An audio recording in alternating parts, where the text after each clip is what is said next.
for your standing. Can we have some quiet, please? Thank you. Okay, land acknowledgement in the spirit of respect, truth, and reconciliation. We honor and thank the Indigenous peoples on whose traditional and unceded lands we operate.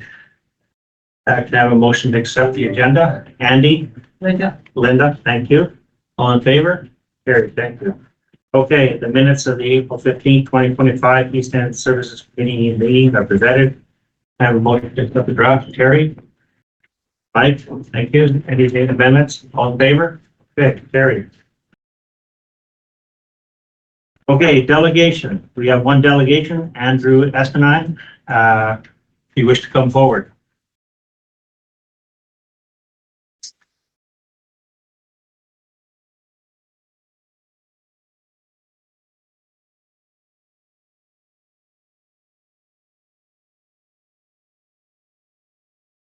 Good morning. Thank you, Chairwoman. As most of you know, you've been here a couple of times already. My name is Andrew Espinine. I'm with the Janelle Fire Advisory Group and the efforts to save our fire hall in Janelle.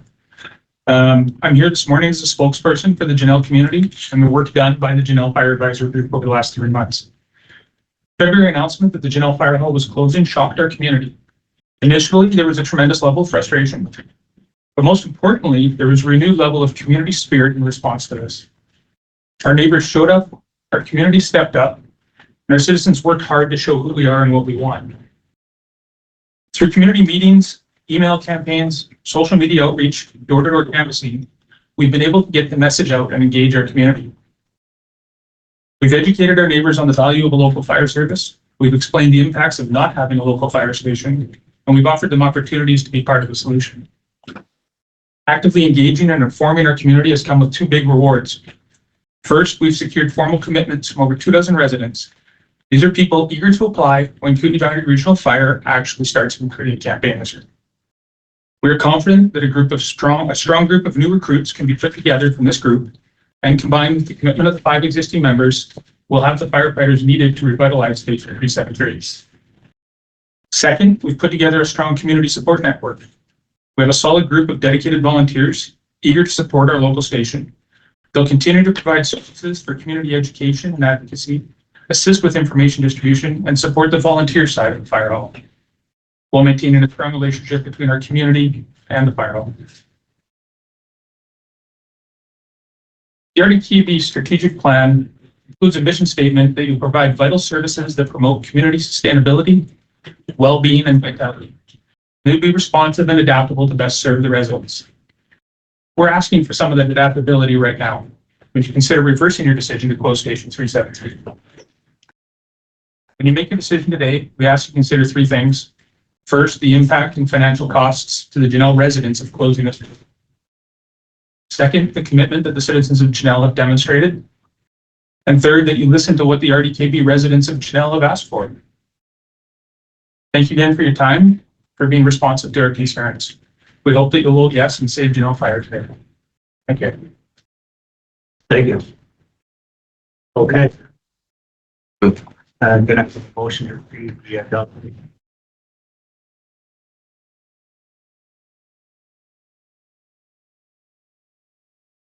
And thank you for applauding in the back. Motion to receive the delegation. Thank you. Linda and Derek, thank you. Okay, we're going to move on to unfinished business, the Janelle Fire Station Conditional Operational Plan. Before we have Dan Derby present, I would like to acknowledge the staff note that we have received 281 emails from the residents of Janelle. And if we take the population of Janelle being around 750, that's about 37% of the people responded, and we take into consideration there's probably 2 people for houses. That could be up to 60 to 70% of the people responding.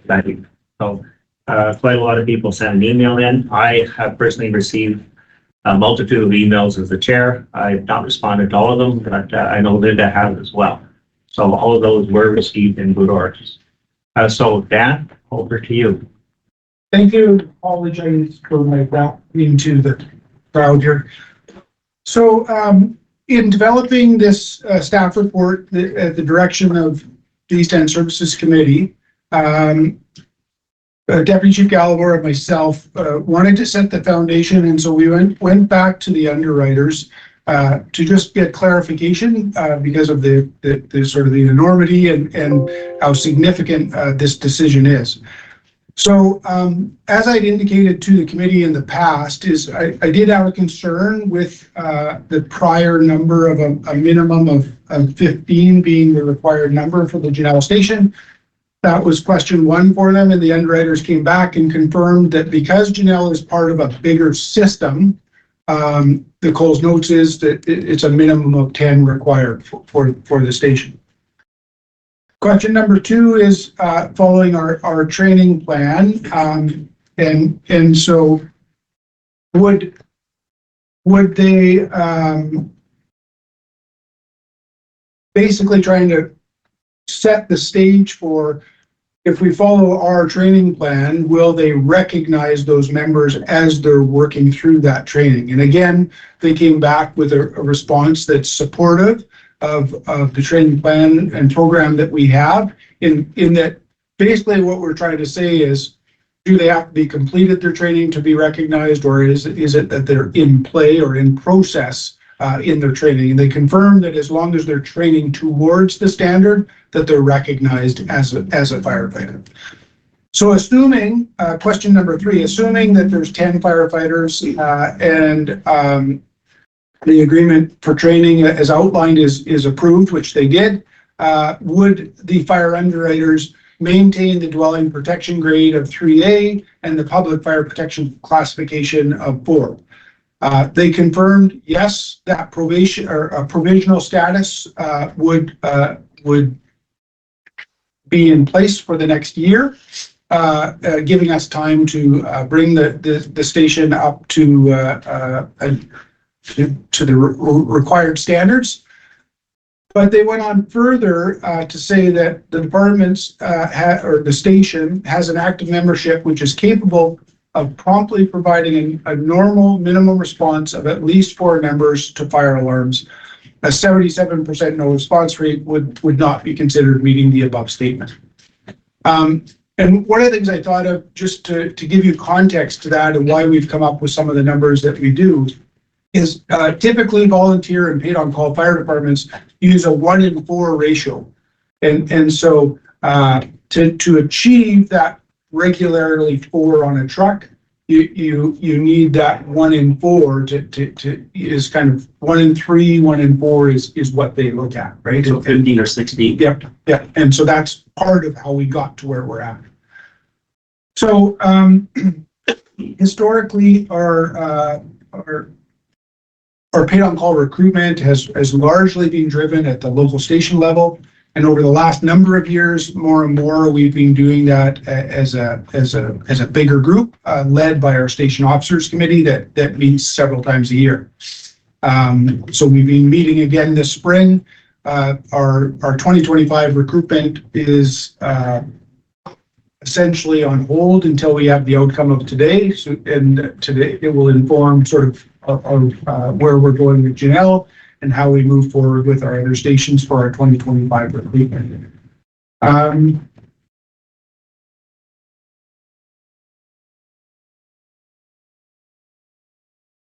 So I'm going to go all the way down to training now, James. So what are the ones that we have questions about, and what does it take to train up a member? So we've Glenn and I have spent a bunch of time with our training officer trying to simplify this down as much as possible. But there's 3 levels to the firefighter training: exterior, interior, and full service. And what we've got laid out for you in the top table there is breaking down each one of those courses requirements. So the tuition through the ERA, the wage rate, the hours it takes. And so you can see it's 300 hours to do that your firefighter training over a couple of years. And that cost of $9,000 is a combination of tuition and the individual firefighter hours. That does not include the trainer's hours and additional costs. Those are costs specific to that individual.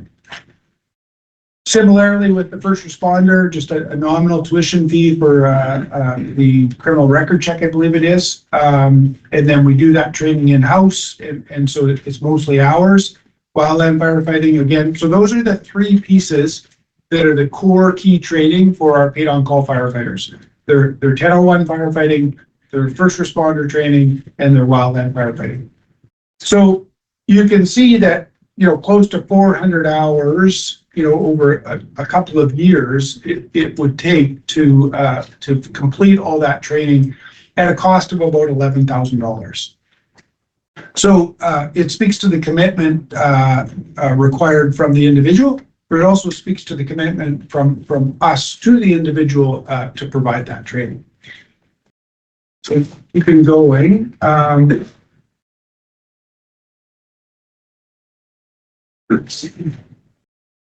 So there's been questions about apparatus and equipment, and so we have the apparatus and equipment we need to run the Janelle Fire Station. We move apparatus around as required from time to time, but we have two pieces of apparatus in the Janelle Station that meet the underwriter's requirements. They're fully equipped trucks, and so I want to put that rumor to bed that we don't have the apparatus or equipment in that station. We absolutely do. Personal protective equipment, all of our members' kit is in good shape.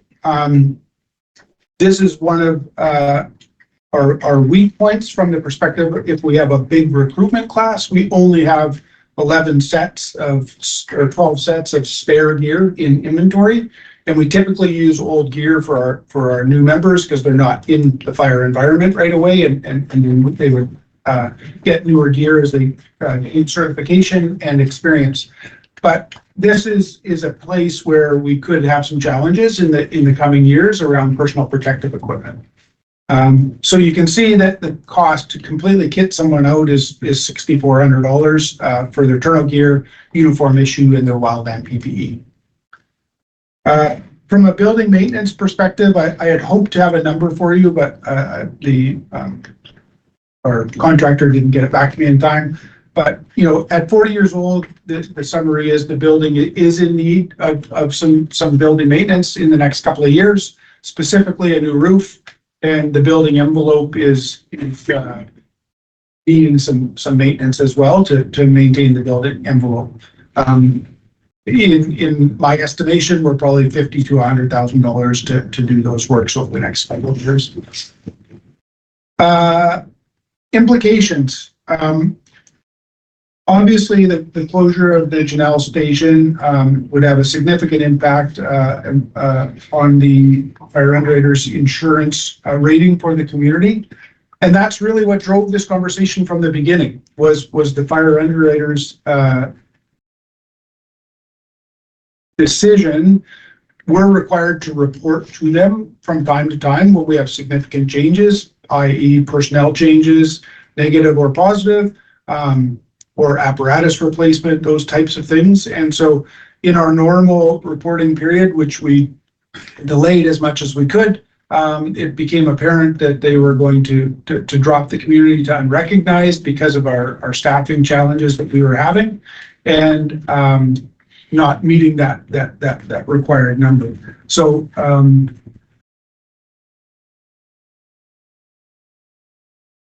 the conditional operation of the Janelle Station are challenging, it's challenging to quantify for us, but we tried to break it down in a way that would be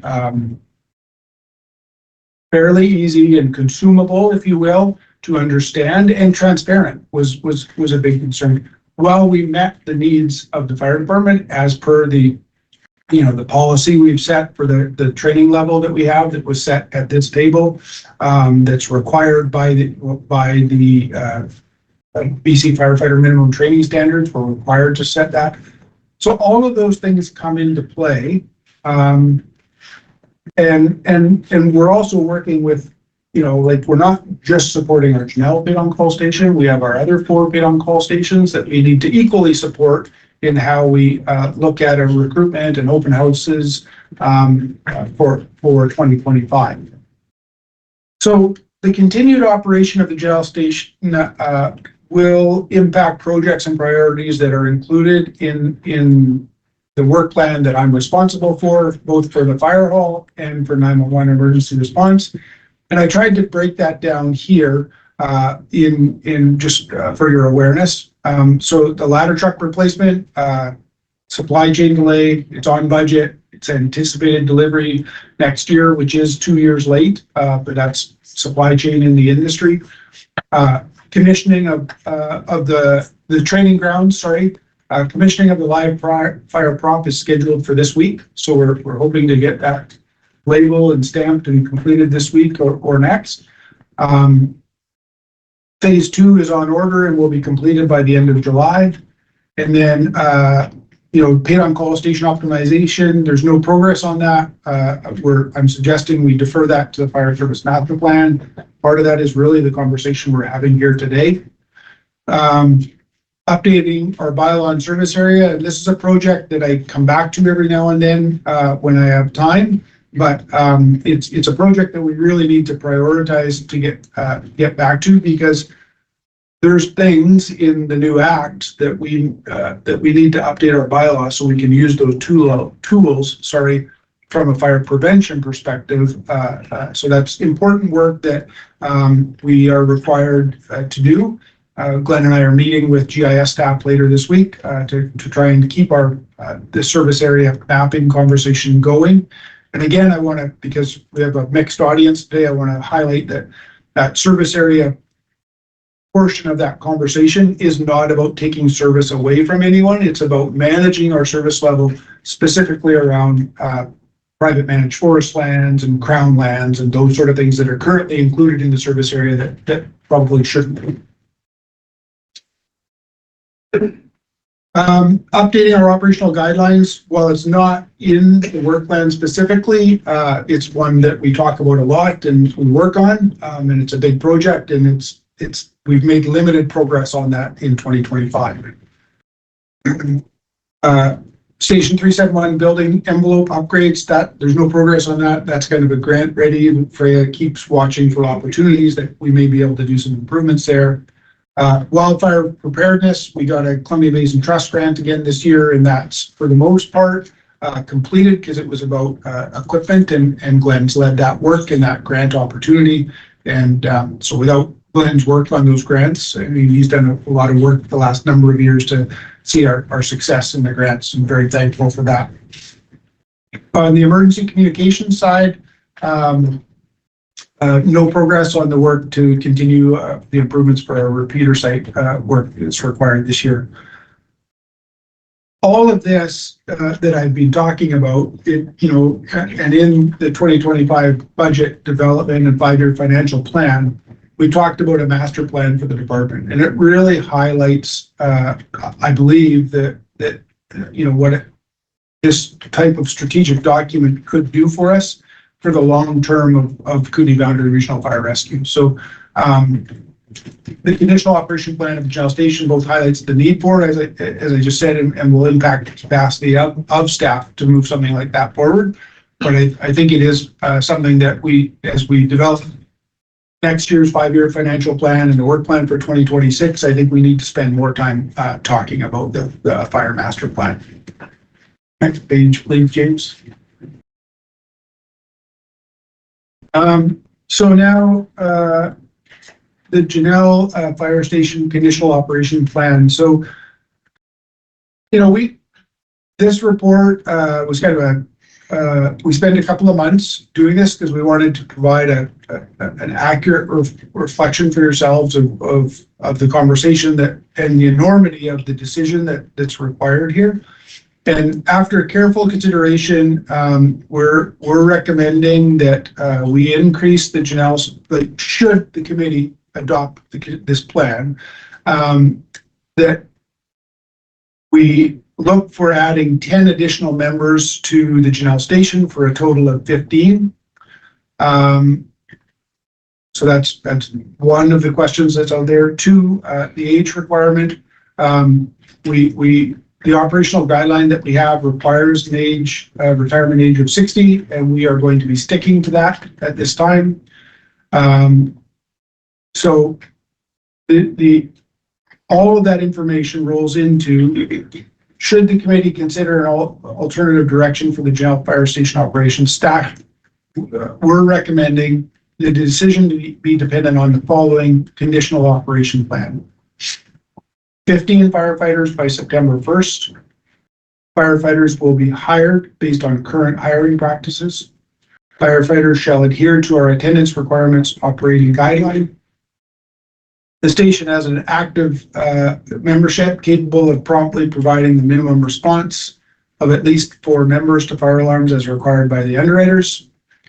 Staff will regularly report to the East End Services Committee on these benchmarks, staffing, training, and call attendance requirements.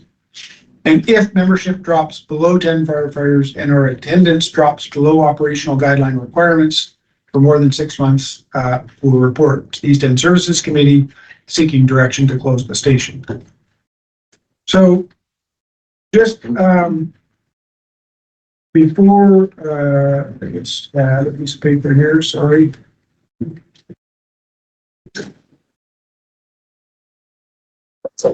Yeah.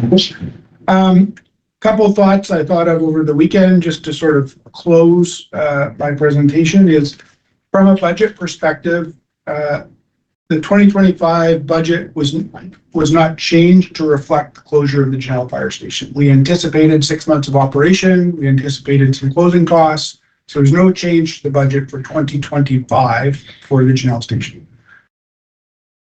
Personal protective equipment, supply chain and cost is going to be a challenge to ensure we have the terminal gear needed. So that's something that's out there. And we're talking about it this morning. It's almost a pie, if you will, where, you know, one slice of pie is our PPE requirements. Another one is our wages for our paid on calls. And another one is our training costs, those course costs. Those are the 3 pieces that we don't have, right? Everything else is, we're in good shape. We'll be stretched for capacity. We get a good call from all of our stations needs for recruiting for 2025. But over the last number of years, we've been able to increase our paid on call wages to be competitive. We've talked a lot about that, and that was long overdue. One of the reasons we did that with minimal budget implication is because our paid on call numbers have been dropping, right? And so it's kind of been that intersection of one's going up and the other's going down. And so this could drive our paid on call wages up over the next couple of years, or contribute to this could contribute to higher tuition costs over the next couple of years, and this could contribute to more personal protective equipment costs. Those are increases in the future that we could expect with increases in numbers. 2025 benchmarks year to date for the Janelle Station. We continue to be at a 75% no response. Training attendance. The training operational guideline, which was a draft that you've seen as part of the package, was shared with the station officers at a meeting earlier this month. Was well received because it's actually the way it's rewritten. We used to be a percentage based for the training hours, but we're finding more that, like with the training grounds and doing weekend training and that sort of thing, that we've put it to total hours for training for the year, which it's how do you say it? It incentivizes, it makes it more achievable for them to meet those minimum requirements. That was well received by the station officers, and it was delivered in a way that this isn't about Janelle, this is about all of our paid on call stations, right? And so that's a careful lens that Glenn and I will always balance, is that we're not doing something for one station. We have to look at it from that lens of all of our 5 paid on call stations. Unfortunately, Janelle Station members have not been participating in the interstation training organized by the training officer over the last 3 or 4 months. And that's when I'm querying them about that is they're uncomfortable in their status of where they're standing given this decision. And so today is obviously an important discussion, and should this conditional operation plan be adopted, that I would expect them to be participating in that training that's being organized. Recruitment, Janelle's not the only station we're going to be recruiting for. Staff have recommended 10 based on our capacity to support and train the probationary cohort across all of our stations. It's our hope that we can get across all of our stations about 20 in this recruit class, and that would be a big workload for us to move that group forward. We're looking to start that annual recruit drive in the next week or two, again, informed by today. We make significant time and financial commitment to new members. It's about $17,000, as I outlined earlier, to fully train someone and outfit them with the equipment.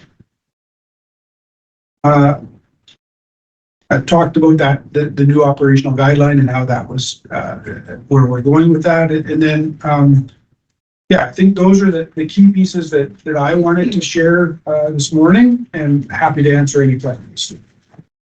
Well, thanks very much, Dan. I'll just go around the table, so everybody has a chance to ask. We'll start with you, Linda.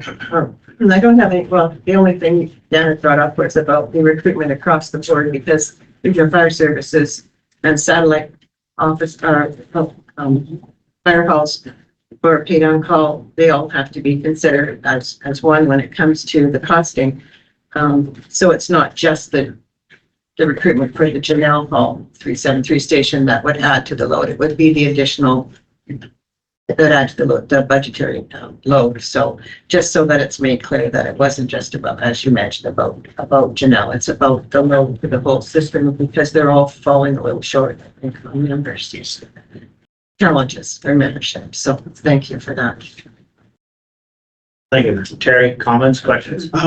I'm willing to make a motion if. No, I'd like to go around first. To get a motion in a seconder so we could discuss a discussion. That's where I was looking. Sorry. Okay, just before we did that, I wanted to see if there's any questions before we go with them. I have no questions at this. Okay.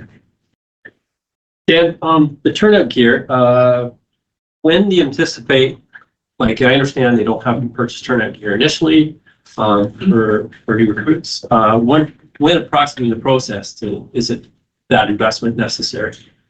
I guess it's the number of hours or how far along they are. We would be challenged to not be ordering this year, like to get them into some gear, because what inevitably is going to happen is we're not going to put new recruits in new gear. So there's a shuffle that happens, that people that are further along in their training get new gear, and that frees up some gear that's maybe 5 or 6 years old. And that's always been the system, trying to keep our people with experience that are going to be in a fire in sort of new current gear. And so we actually had our supplier here last week, and we were chatting with him a little bit on timelines. And the gear that we do provide to our paid on call members, we're not experiencing the delays we were 3 or 4 years ago, where we were talking 6 months. Like, we're probably a couple of months. But we would be onboarding them for the first couple of months of the fall, but over the fall, winter, they need to be in their bunker gear for training. So we'd be looking at, could we hold off till 2026? I guess is my question as far as budget So requirements. we could, and Okay. part of this is sizing. Like, we've got 12 sets, is it the right size, that are spare now?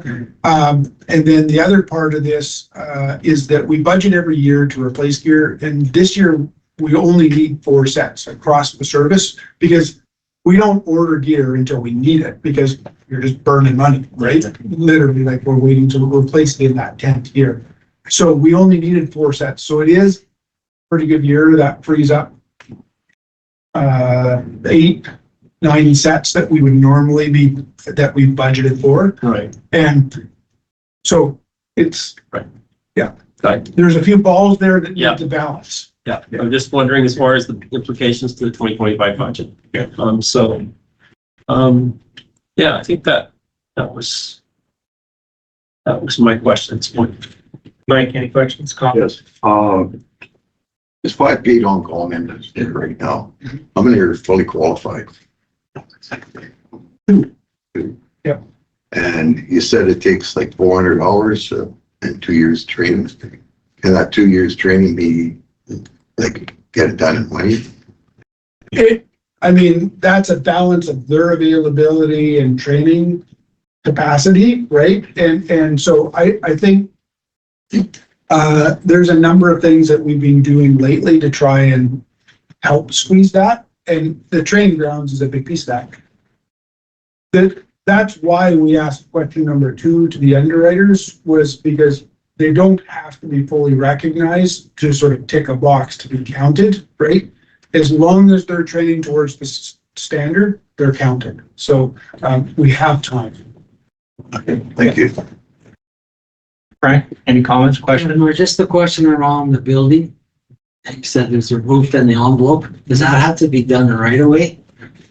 And that's, I was hoping to have a better answer for you today, but it's, my understanding is it's the original roof, right, at 40 years old. So it's close to end of life. I can report back once I get that information, but I've actually asked for that assessment. Yep. Thank you. Ellie? Yep, through the chair to maybe to Dan and to Mark, a little bit of history before I make my comments, questions, but because I've been here for 20 years, I've seen a lot of history in the fire departments. And if I recall in my time, I think I've seen 2 or 3 fire service reviews, largely because of us heading to, at one point, a $5 million budget for the regional service.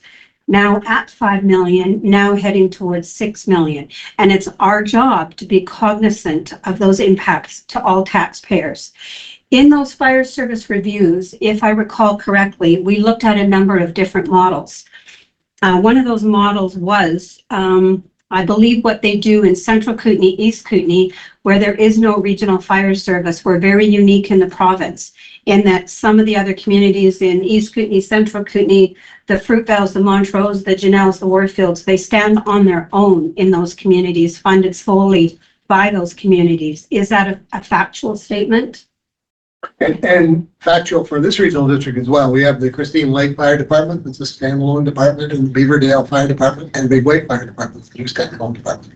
Those reports, particularly the Dave Bitzer report, concluded that ours with the hybrid system was more efficient in terms of regional coverage. So. Right, so I'm just making a statement there that there are other models we have considered in the past, which are the standalone. And of course, yes, we have some of those ourselves. So, I mean, we do struggle when we see now we're heading towards $6 million for the regional service. And so, you know, that's what we have to defend to the public. But to me, more so the challenge has become, because the world has changed, your employers don't let you leave your jobs anymore to go respond to alarms. So it's the commitment level and the ability to leave your workplace or to be under 60 and retired or self-employed, where you're able to meet the requirements of the fire underwriter service. So to me, it's more, and Janelle isn't alone. All of our fire halls have struggled across the country. It's not a regional thing, it's across the country. And there's been clever recruitment strategies, from calendars to town halls with nice beverages, all kinds of recruitment strategies that just don't seem to work anymore. And I think it's largely because of the 400 hours of training, the 2 years of training, and then the requirement to meet the percentage of the on-calls. So that's, you know, the challenge that to me we're talking about here is recruiting across the region, and specifically for Janelle to be able to meet the fire underwriters requirements. They're not our requirements. And I understand why they're there. But those are the challenges that I'm seeing today. And I just wanted to point out that there's a number of studies we have looked at and to confirm that the numbers are challenging for us. And you know, seeing a level of commitment across all these small halls is going to be a challenge for us forever. None of us know what the miracle answer is, but that's what we keep looking for. And that's what we have tried to do over the last few years, recognizing this challenge years ago. Thank you.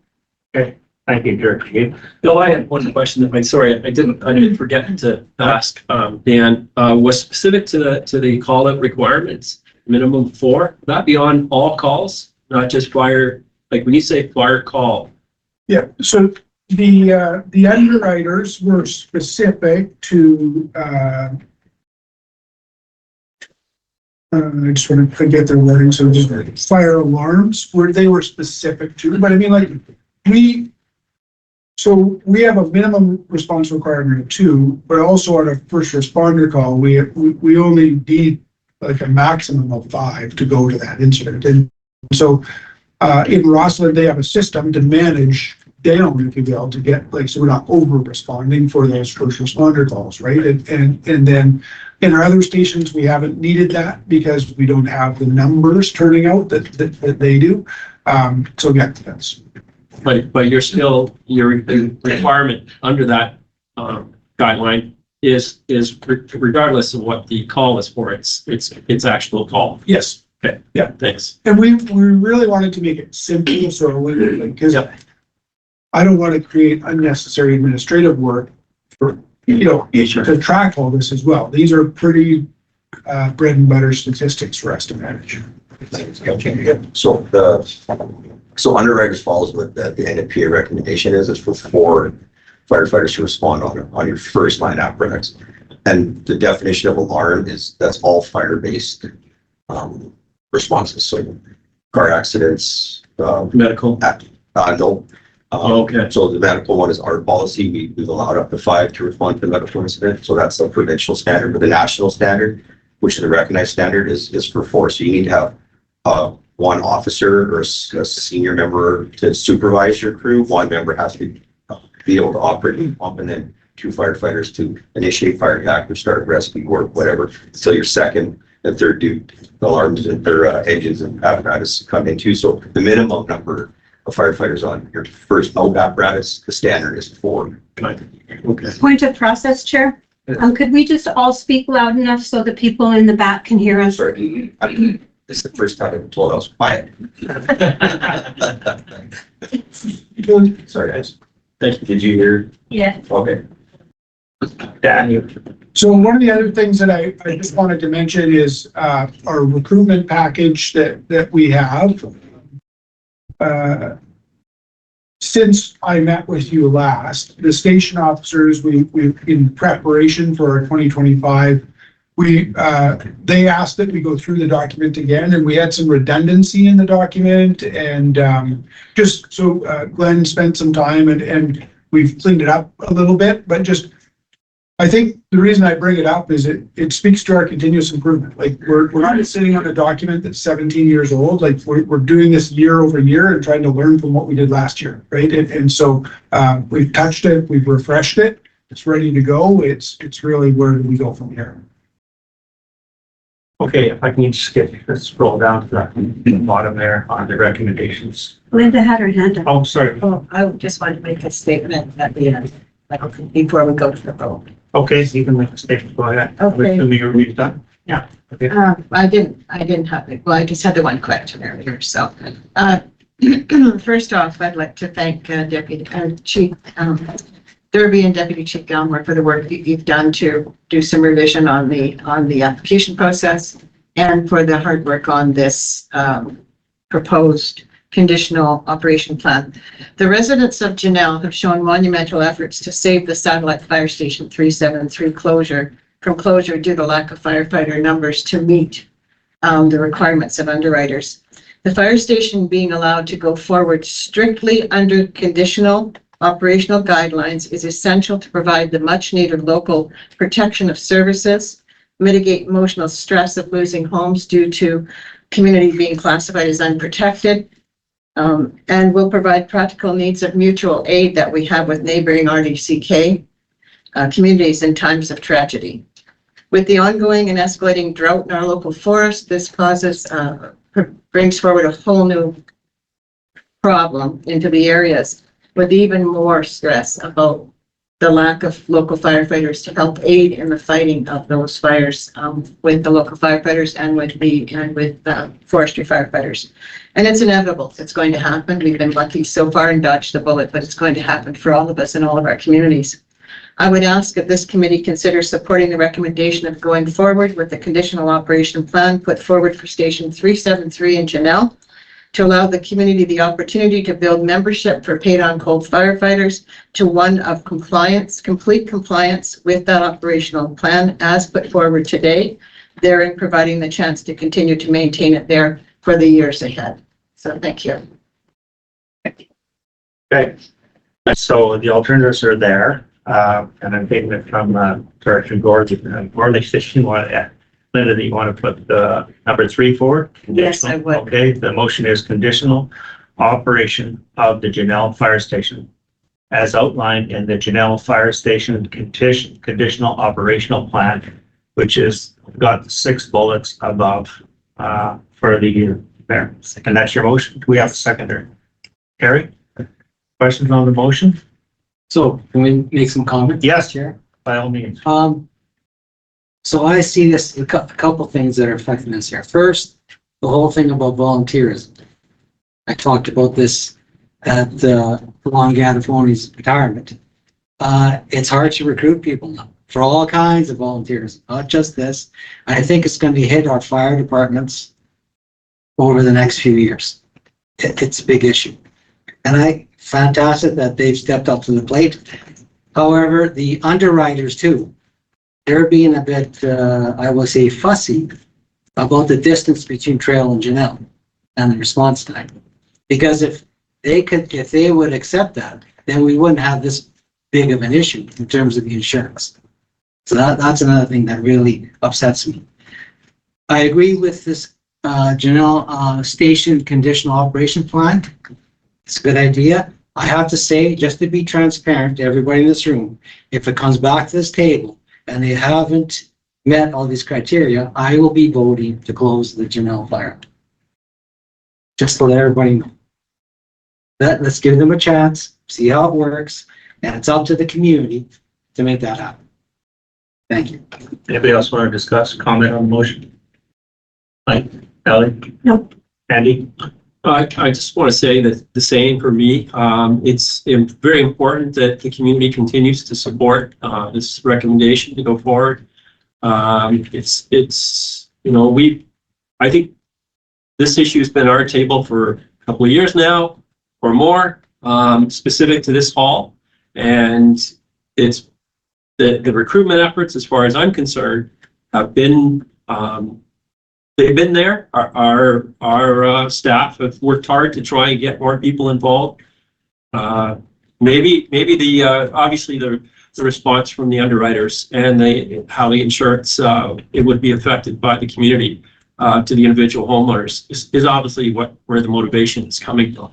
I just hope, as Frank pointed out, that from a volunteer basis, and recognizing that one of the reasons it's not volunteer anymore, it is paid on call, is to recognize that there is a fair commitment involved.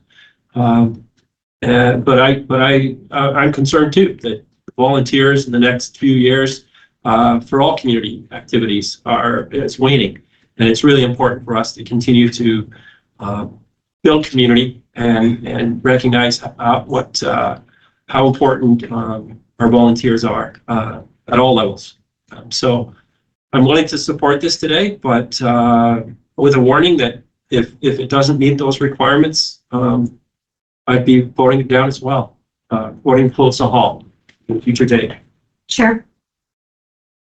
Just as a reminder too, for all, through the chair, to all the people in the room, just know that this group and many other local governments have lobbied the Union BC municipalities over and over and over again about the requirements that the fire underwriters impose on us. I don't, how many resolutions are on the table? Like countless resolutions. Every year there's multiple community resolutions to challenge the fire underwriters, but the insurance companies seem to get more and more power. Every year they have all the power, sadly. Okay, I see no further comments or questions, so all in favor? Okay, carried. Thank you for honoring. Yes. Yeah, I just want to thank the Janelle Fire Station community for their group for their work to bring this back to the table. But the thing I wanted to say now is it's now staff's job, right? And so we have a responsibility to move forward with this recruitment plan, and that is Glenn and my work moving forward. And so that is something that I see this as a transition from the work that they've done. It's now completely 100% our responsibility. And I'm saying that here now for a reason, because that is a responsibility that you've charged me with to manage our fire service. So, we'll be moving forward with our plans now for the 2025. Okay, thank you for all the work you've done, Dan. I really appreciate it. I just want to say thank you to the community for stepping forward, and you've got your work cut out now to do this and then pass over now the reins back to the fire service lead, Chief Dan and Deputy Chief Belmore to take the charge now forward with the recruitment and follow process that is set forward within the guidelines they've been given to handle that. So going forward, yes, to me, it's a win for the community, and let's keep it a win through your compliance. Thank you. Thank you.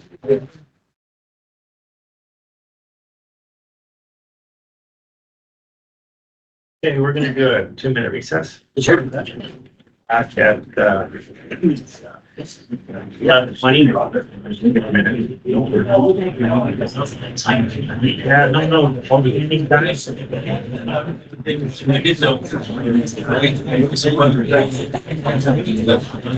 Not the same contributions here, but the person turned out here and you over. One all the room. Oh, yes. You know what's right. Yeah. Yeah. So that. I can't go to you look at the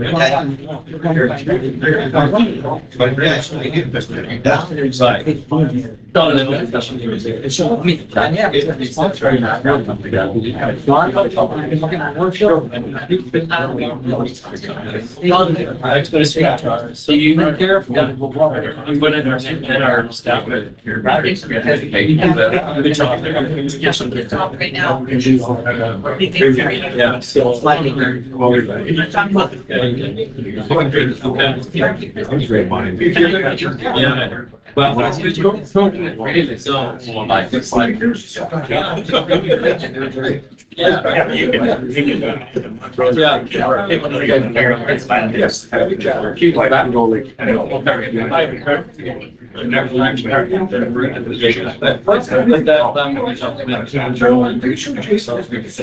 It's just the one that I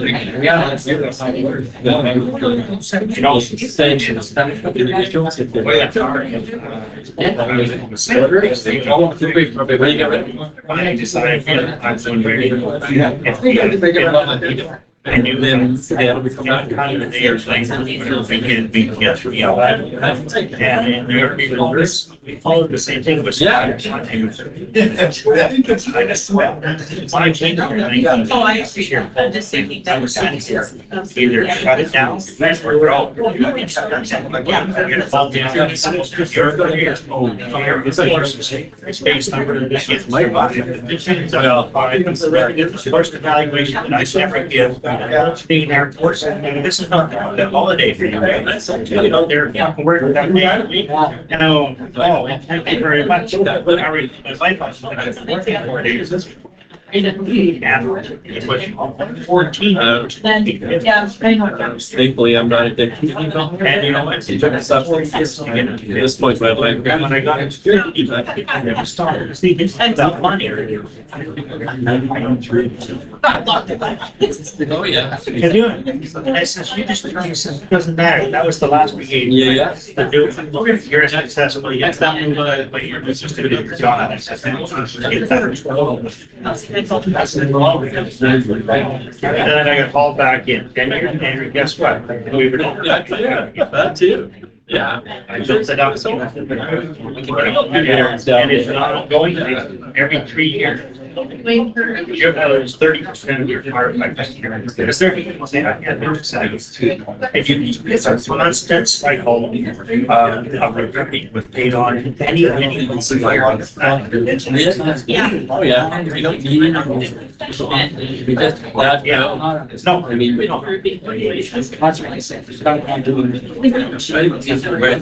Yeah, yeah.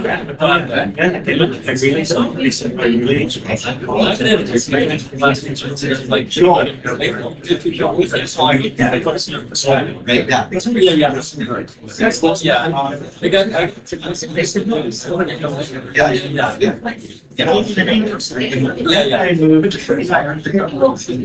No. Get it to Bob. The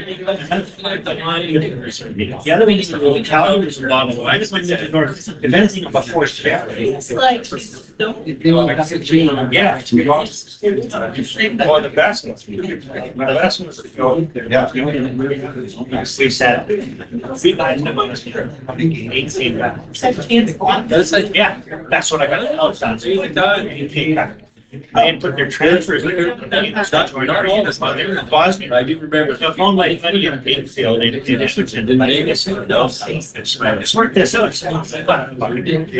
I've got three guys that are still in Boston. They want to know if they're with you. Yeah. Yeah. Yeah, oh yeah. It took this a year to sort out where all these guys went. And all they did is they transferred. Well, they Good communication. Kids, Oh, yeah. But even I don't know any government organization gets it better. I think. Oh, yeah. And then I read an article. Oh, yeah. Yeah, they're just got out. And then any good vehicles they had, they didn't, they have was. Yeah.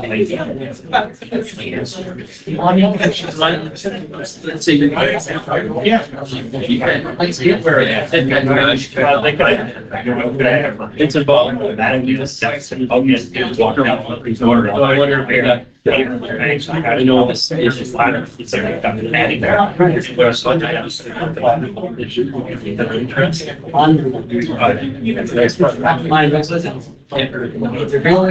consider that's what you said. Oh, yeah. And we've got to get kids that they're best. But he's only firefighter.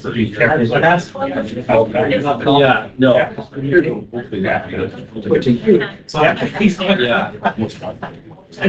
Come in today.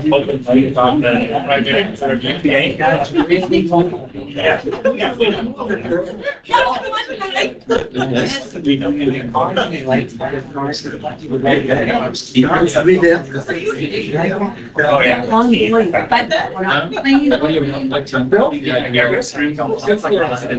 I would so. I have a budget until the fall, and discuss it, you know, there's just like. Good idea. You're scared. So it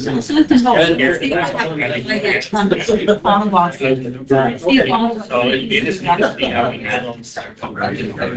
Right now, we have to have everything right. Right now, all we're doing is they didn't.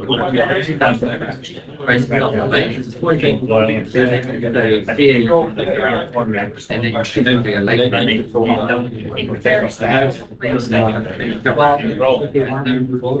Sorry, no, off the way back to.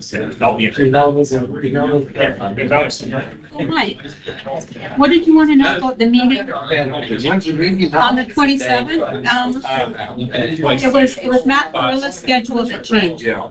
We ready? So I would be on time. May 25th, Hey, guys. May 27th at 11, I think. Sorry, guys, let me clear out. Thank you. Have we lost Linda? Hi, Donna. I'm probably talking to folks out in the, Okay, I'll go grab her. yeah. I'll check right now. You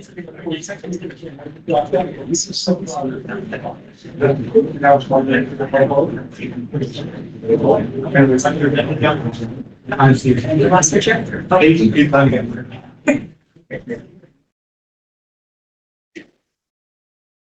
She's still having a washroom break, so Okay. We'll cut her some slack there. we'll cut her some slack. Probably had to work through about 50 questions and conversations. I'm sure before she got there. 10 minutes to get there. Yeah. Okay, so but B, Sounds very good. but you're good. We're waiting for you. Apologize. No problem. We knew you'd get this round. Yeah. And then. No. That's okay. I didn't realize I was over time, and then I looked around and noticed you were missing. Okay, so we're reconvening at 11:24. Item B, integrated watershed services. Over to you, James or Donna. Yeah, thank you. So through the chair, this is really just a summary of kind of the first big decision, and we were asking for was, is there interest in a regional service as similar as we have in the boundary? And we're just recording here the responses recently received over the last few weeks from each member municipality. Ultimately leading there, I think the simple summation is that there's not enough interest for establishing kind of a regional, East End regional service for watershed. We've attached, just for reference, that was recently a policy personnel, but the regional district service analysis toolkit to try and give some guidance for interest around establishing services and the structure of that. So it's really open for discussion. Donna's here as well if there's other questions. But looking for some directional discussion on what might be interested next by anyone at the table. Certainly Area A and Area B had expressed interest to establish some kind of service, but what the service looks like, therefore, is certainly up for question, and we're looking for input. Thank you. Sure. Before we go, did you get it? We didn't get an answer from you. Yeah, I did provide it once, but it was just late because we just had that discussion last. Okay, and it was yes or no? No, Okay, at this point, with a caveat. okay, I just, Same with Fontaine. yeah, Montrose was no as well. Okay, so we can report that both Montrose and Roslyn were no. Okay, over to you, Director Alley. Director Ellie, thank you. Director Alley. Director Bill. Yeah. Okay. Director Chair. Yeah, so I'm quite happy. I think, for me, the original intention was, our own watershed and expanding that, who wants to help, pay for a person, I guess. But, and I understand why nobody has new money, right? But if we can go back to, specifically, we got kind of big there, but, if we could, for Fruitvale District Water Service, if we could look at the Kelly Creek watershed. In speaking with Donna after that great water forum we were at in Grand Forks, it got complicated when Donna said, well, who's going to be in it? Like Regional District Central Kootenai, all the people on license holders. Not everybody is in the Fruitvale District Water Service, but they're part of the Beaver Creek watershed. So that got really complicated. Thanks, Donna. So if we scale that back and just look at Fruitvale District Water Service as a start, and maybe it evolves to, and Bill spoke to this last time as well, I think, and maybe it evolves into something bigger. But I would rather do something like a baby step 1, phase 1, if you will, so that we can get something off the ground while we're still in our roles.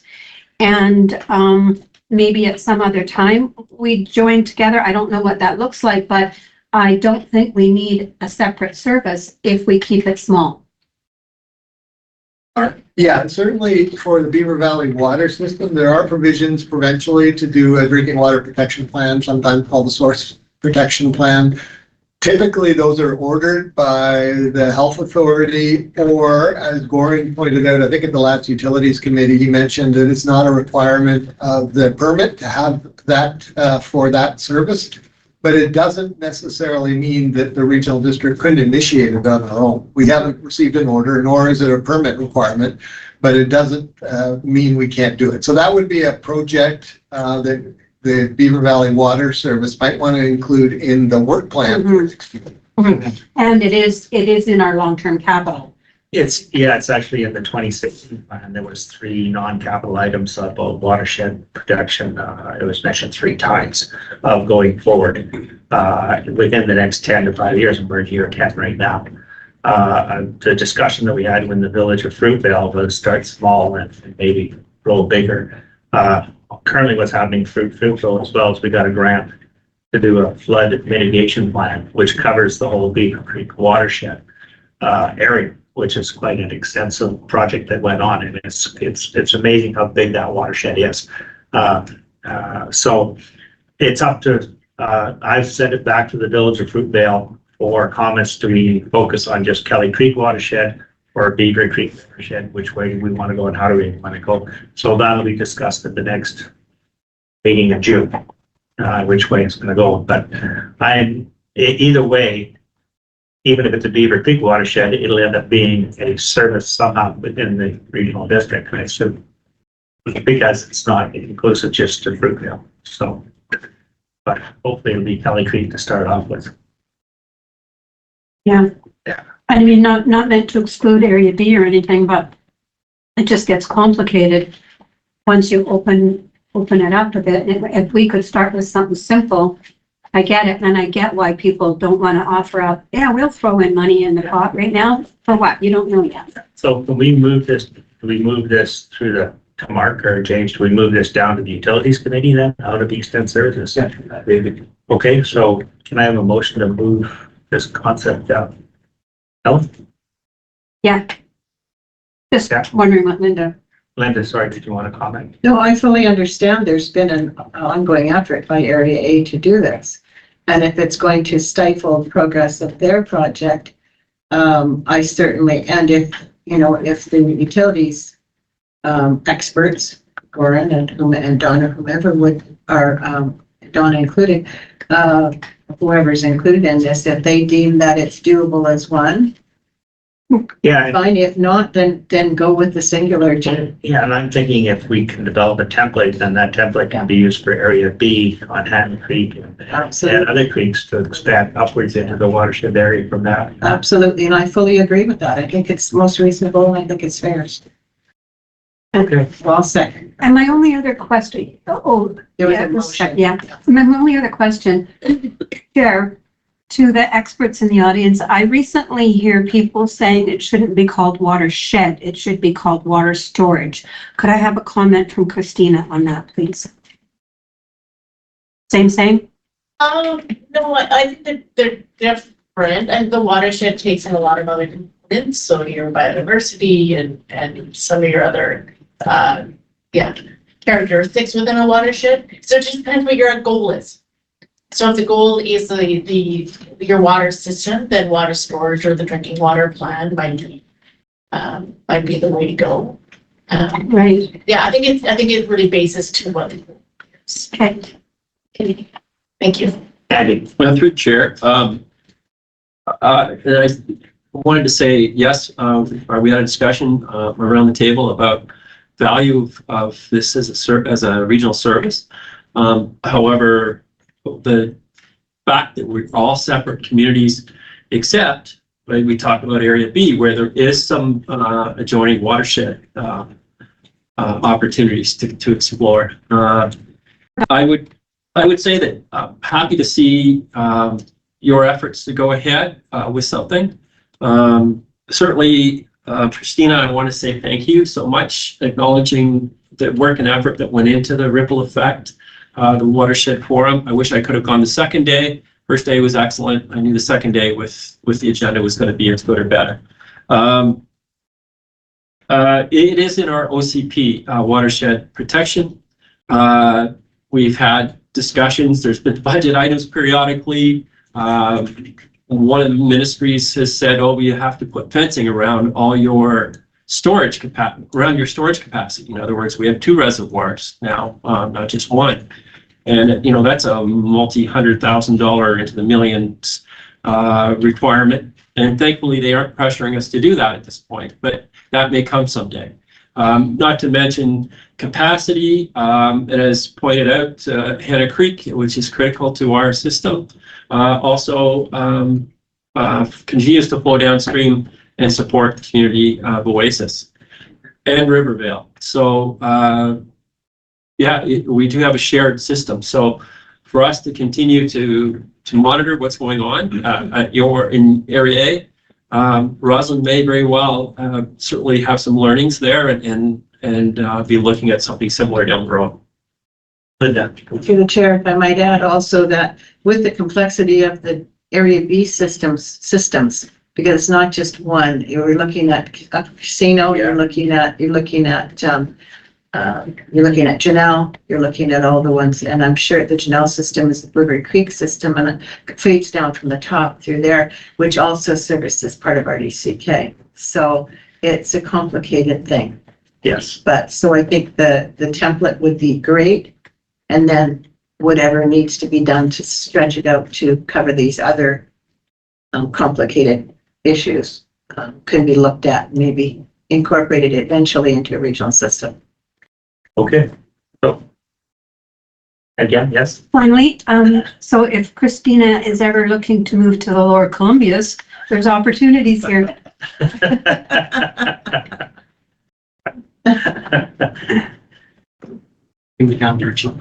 Okay, question on the motion. All in favor? Okay, carry. Thank you. Next item.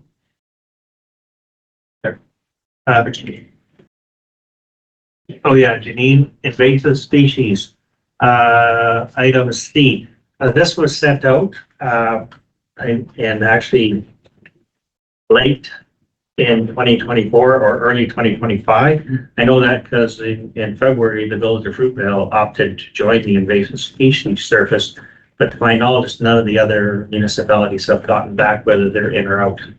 Do you need another reminder with the documentation, or do you have answers? We're out. Okay.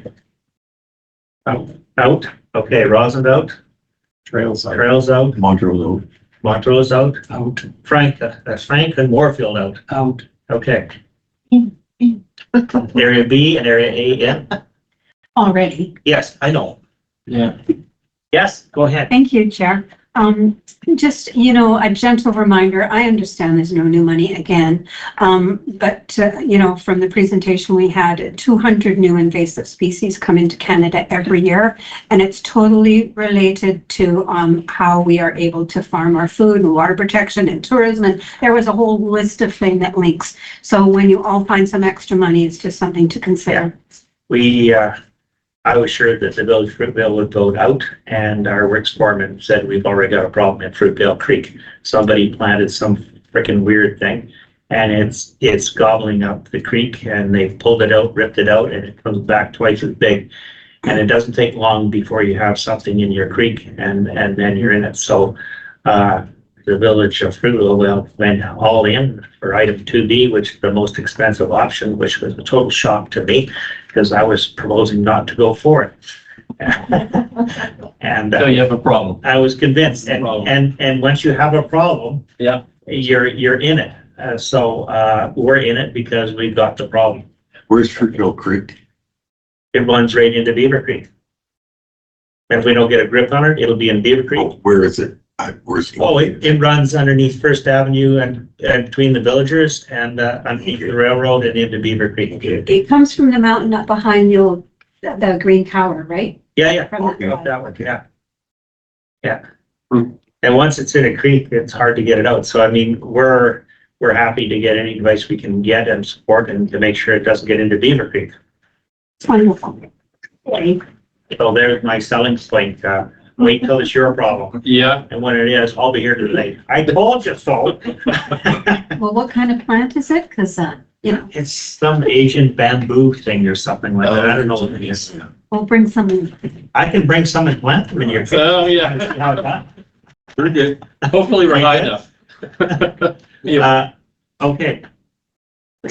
So we have the answer on that. So motion to receive those that are in and those that are out. Yeah. And so now the service will be area A, B, and Fruitvale. I'm sure you're trying to figure that out. So, next steps on that, I guess then Janine, who's waiting to read our Yes. minutes, will pick up on that. I've already told the Village of Fruitvale to work with regional district staff with this formatted document. Okay, is that to join a service or to establish a brand new one? Yes. Because you don't need to, do you need to establish, you can't just join ours like that? No, because the current service is just for the Columbia Gardens area, so Oh. it's very geographically limited, so we would have to establish a larger service. Okay. And I've already told our staff that we're with our staff, so. I mean, putting my Fruitvale director hat on, not my chair hat. Yeah. Okay, item D, BC Transit Operations Yard Project Agreement, over to James. Thank you, through the chair. I think fairly simple at this point, just summarised in here, the memorandum of understanding. This discussion's been progressive over the last couple of months, through to the previous month. BC Transit kind of saying this was now obviously in the open, but they need a formal agreement with us to funding with the property acquisition looming. They're looking to remove subjects by the end of this month. So timely for us to support this. Basically, the budget implication, very specifically, is that capital costs and investments in the transit agreement, we're responsible for 50.25% of those capital costs, of which just over $2 million will be our share, the initial acquisition of the property. The range then coming next, just wanted to highlight, because it wasn't overly clear in the MOU, but they expect by the end of this fall, once they've acquired the property, to do a good assessment of what that next level of investment will be. And the range is there because they don't know if they're going to invest initially or ever in fueling at the yard or bush washing. Those things are going to need some substantial upgrades, including rezoning and so on. So that could even be 2 or 3 years down the road before those costs are invested in. So ultimately, we're thinking about budgets in terms of in the range of 4 million will be a total investment, potentially over the next couple of years if they do all of that work, or a little bit less if that capital isn't invested in. And if anyone does recall, the offset of the investment of the capital will be slightly higher operational costs because they're travelling further for fueling or travelling somewhere to wash the buses rather than on site. So ultimately, at this point, looking for the agreement that will execute this MOU to allow them to move forwards.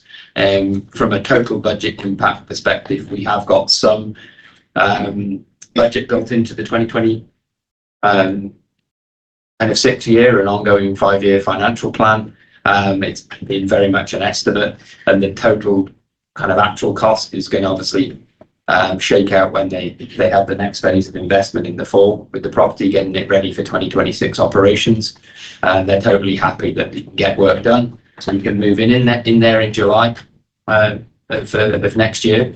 And that cost to us is going to be a balance of taxation, the reserves that we have in the service, about $1 million in reserves right now, and also how much we kind of offer up front versus kind of long-term debt servicing with the whole 25 year kind of term that we would have with BC Transit. So the future budget will be more detailed when we get into the fall next year.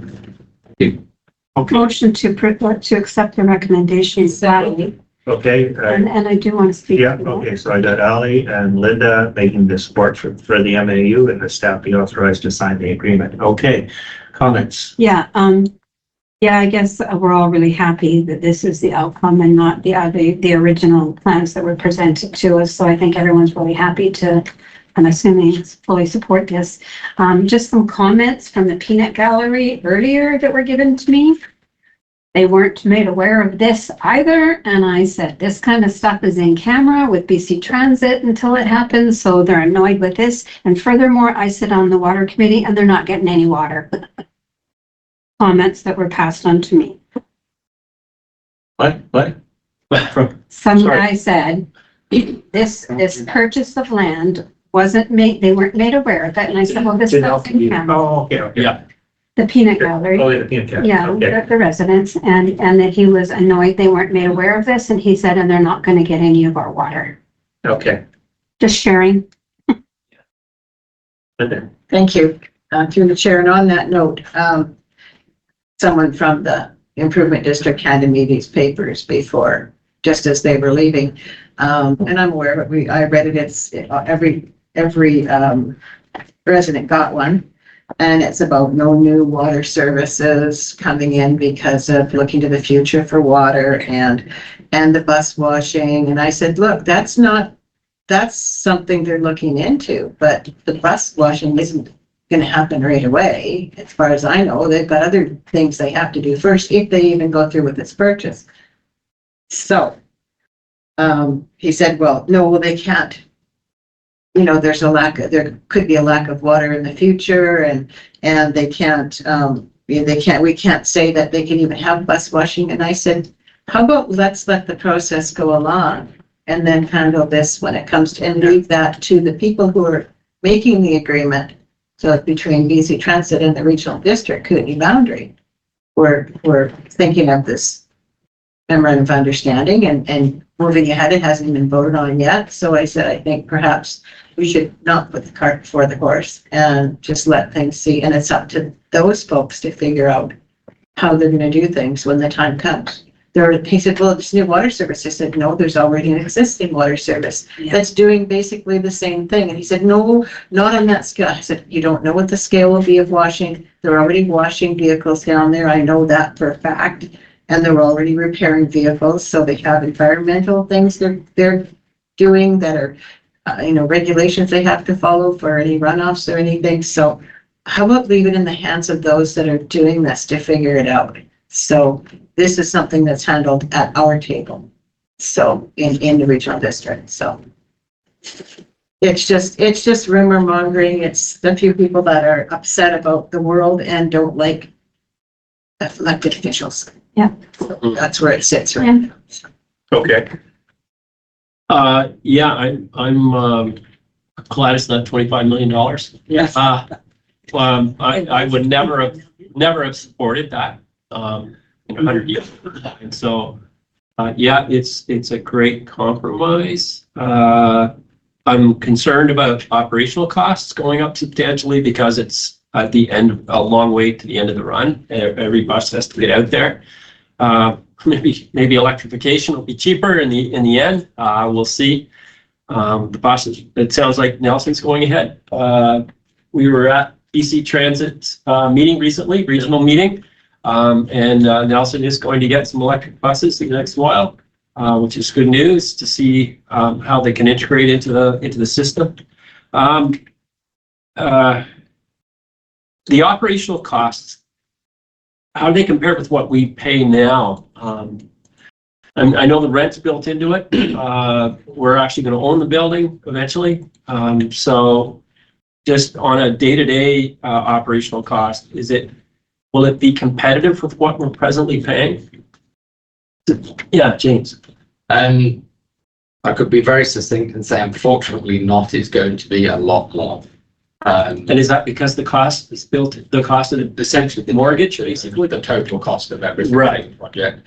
We have benefited from the agreement with the school district has had us a well below market kind of rate for the space for many, many years. So we're going to see that kind of cost just go up in a new kind of agreement. Plus, obviously, the acquisition and capital improvement costs. So, yeah, at the end of the day, our annual operating agreement is going to be, a significant jump. We kind of had some estimates of that. And again, it depends on how much we offset things with reserve and so on. But we are looking at, 4 or 5%, either a year for a few years of the 5-year plan or a larger amount to then try and flatten that out. So we are going to have to kind of jump on board. With still measurable cost increases. Again, it's an opinion of what's reasonable and feasible, but this is gonna stack the budget up several percent over the coming years to get to the operational cost. One of the other discussions, if I may, the chair, one of the other discussions at the table, regional level, was about fare increases. So, looking at we've kept fares super cheap for a long time. I believe there is an initiation in the CK to look at fare increase. and a study is going ahead with that. So I would like to make sure that we're also involved for a potential fare increase, because our costs are going up. I think we need to find revenue sources wherever we can. I think through the chair, I think East Kootenay's at the rural forum we were at Richmond earlier this year, talking to East Kootenay peeps. They got the same concerns, you know, specifically the rural directors, because that's who we were with. On, I think I said the cost of one bus ride, she told me it was $70. And we have the same concerns. And, you know, again, that's one of the services. In a service review, maybe we got to cut back in the number of rides somewhere. I don't know, but. Yep, then it's costs. Just trying to see if anybody else before they jump in. Okay, James, there. Yeah, and just for the service review, conversation and more information will come on it. As we move forward, I got some more information from Transit, and just looking at our revenues at the moment, our bus fare kind of revenues are at about 9% of our budget, and we'd be at one of the higher ends of any transit system. Transit staff told me they range anywhere between 5 to 10%, most closer to 5% of the revenues that they get, that they deem that's sort of reasonable. So any increases that they might recommend in that, you know, 25 cents sort of increment is going to ultimately offer us only a very small gain on revenue. So just managing, you know, expectations that that's never really going to offset our kind of cost increases. If we put fares up with what BC Transit might come back and recommend, it's going to be a bit of a drop in the bucket to our overall budget, because we're already quite high in their evaluation of what our returns are on revenues at the moment. Then I do look for that forward to the discussion about service review, because I think that's obviously going to be where there's going to be some savings potential. And Yeah, we should be comparable though to Nelson, Castlegar, Nelson, which now we got. Are we higher than that? This will be a good process when we go through to understand, you know, for Nelson and RDCK, what their revenue, you know, levels are at, like compared to their cost of service and things, just so we can see how we stack up. That's what I think. Yes. Well, that was some of the data that was shared in the last, with Danica, was cost recovery. She did share a bunch of those numbers with us. I don't know if it was specific to them, but provincial. Yeah. Okay, question on? Hello? Just to the chair. Thanks, Eddie. More trying to plant some seed for the fall conversation. Because this is still evolving and it has some really big structural change that we have not experienced for quite a year.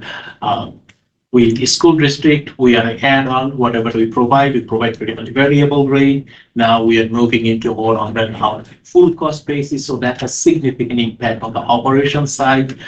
But item at the table in terms of the acquisition of this property and building it up to that, it has a huge range from 2 million to 4 million as per our own understanding, item 4.2. If it is on the lower end, we are safe. We have enough reserve. Let's say it is 2 million. Our contribution is 50%. So 1 billion, we have 1.2 million in reserve. So that's well covered. But as per their plan, they intend to aggressively move and kind of build it operational, because you cannot make it operational in 3 years. You cannot make it operational fairly quickly. So the impact in 2026 budget, and if it comes to our 4 million, our contribution is 2 million, and we have only 1.2 million on hand. Where the 800,000 are going to come from, so that will be we will have more detail, as James pointed out. They will probably extend the duration, so it is not in 2026, and 2027. So those discussion and those details will be coming in for. Yeah. Thank you. So we were putting 150 a year away for the transit shelters. And we've got a gigantic pause on that. I'm not sure where we're going with that, other than I drove through Salmo the other day and I saw a really cool, simple wooden bus shelter. But where's that money? Is that part of the 1.2 reserves that you're talking about?